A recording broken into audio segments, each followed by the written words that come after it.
Lesson Hacker, and this is the Craigndave channel, your home for sarcasm, wit, and the kind of enthusiasm you'd expect from someone who's just found a USB stick down the back of the sofa and discovered it still works and is full of movies. Today I've got one for the "this sounds like science fiction but isn't" pile. Light-based computing. Yep, actual computing with light, not metaphorically, not spiritually, literally photons doing maths. This isn't some over-caffeinated startup trying to sell you meditation apps for your Wi-Fi router. This is real hardware, real results, and it's nearly in your desktop. But let's back up a bit. You probably know your computer runs on electricity. Press a key, click a mouse, summon up your 47th Chrome tab. It's all powered by electrons zipping around tiny silicon circuits, flipping transistors on and off to represent binary ones and zeros. It's fast, it's worked for decades, but there's a problem. Moore's law, the trusty rule that said that computing power would double every 2 years, is currently wheezing on life support. The transistors can't really get any smaller. We're hitting the physical limits of how small you can actually make a switch before it starts behaving like an unpredictable goblin, thanks to quantum weirdness and good old-fashioned overheating. Your average gaming PC is basically a high-performance kettle with RGB lighting. So what's next? Quantum computing is one answer, if you enjoy your answers coming with a 90% chance of, yeah, it only works in a lab and the error rate is tragic. But another option, a far more realistic one, is photonic computing. Right, let's get this clear. Photons are particles of light, and just like electrons, you can use them to carry information. But unlike electrons, photons don't randomly bump into stuff, get all hot and sweaty, or need to squeeze through tiny wires. They just go. Like light speed go, no resistance, no overheating, just pure vibes and velocity. This means a photonic chip, one that uses light instead of electricity, can do certain kinds of calculations much faster than traditional chips, while using way less energy. Think of it like this.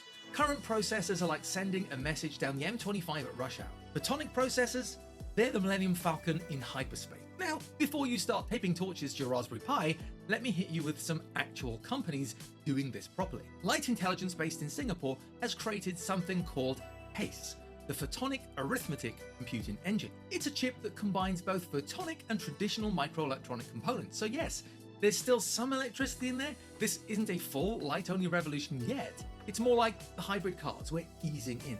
And what can it do? Well, it solves icing problems. These are optimization problems really useful in logistics, like how do I send all these Amazon parcels using the fewest lorries without accidentally inventing a new form of traffic jam? It's the kind of maths that keeps delivery companies awake at night. This chip handles it with light, very cool. Meanwhile, over in the US, a company called Lightmatter built a chip called Envise, and it runs BERT, a natural language model that can write text in the style of Shakespeare. You know, just casually using light to generate AI sonnets.